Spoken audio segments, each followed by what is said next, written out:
हिंदू धर्म के महान ग्रंथ रामायण के किस्से कहानियों से तो सब परिचित हैं। हनुमान की भक्ति के बारे में भी सब जानते हैं। वो प्रभु श्री राम के सबसे बड़े व प्रिय भक्त थे। फिर ऐसा क्या हुआ कि श्री राम हनुमान जी को मौत के घाट उतारने के लिए तैयार हुए।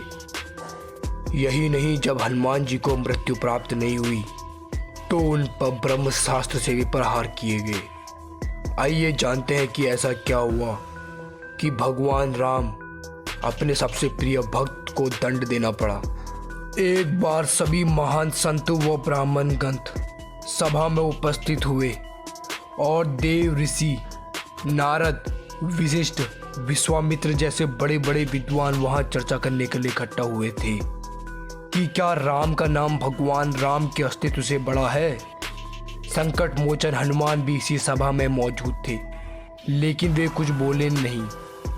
चुपचाप वे मौन अवस्था में मुनिगणों की चर्चा को ध्यान से सुन रहे थे। नारद का मन था कि भगवान राम का नाम स्वयं भगवान राम से भी बड़ा है और ये साबित करने का दावा भी किया। अब चर्चा खत्म हुई तो सभी साधु संतों के जाने का समय हुआ।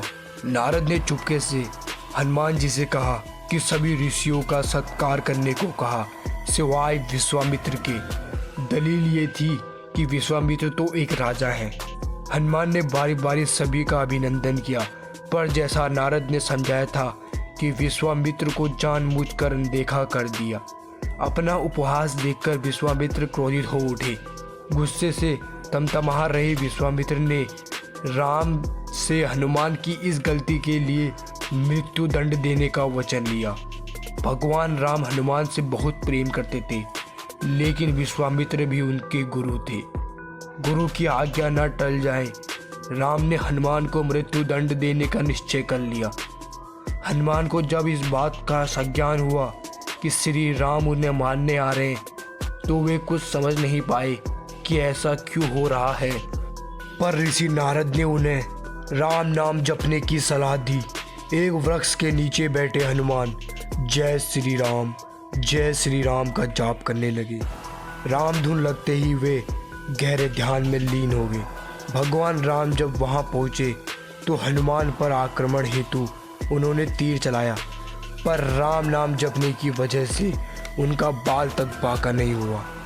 जब श्री राम ने यह देखा तो वे आश्चर्यचकित हो गए कि ये कैसे हुआ, और उन्होंने मन ही मन विचार किया, जो भक्त राम का जाप कर रहा है उसका मैं तो क्या, कोई भी कुछ भी नहीं बिगाड़ सकता। अपने तीर विफल होते देख भगवान राम ने कई नए अस्त्र भी आजमाए, पर हनुमान के आगे सब विफल रहे। चूँकि राम ने अपने गुरु के वचन का पालन किया न था, भगवान राम ने फिर प्रयत्न करा और ब्रह्मास्त्र का प्रयोग किया। भगवान राम का नाम जपते हनुमान पर ब्रह्मास्त्र का भी कोई असर नहीं पड़ा।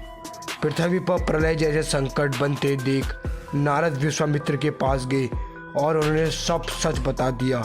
इसके बाद विश्वामित्र को राम ने मुक्त कर दिया इस वचन से, और देव ऋषि नारद ये सिद्ध कर दिया कि राम का नाम स्वयं भगवान के राम से भी शक्तिशाली है। तो दोस्तों, अगर आप भी भगवान श्री राम के सच्चे भक्त हैं तो वीडियो को लाइक और कमेंट में जय श्री राम लिख देना। जय श्री राम।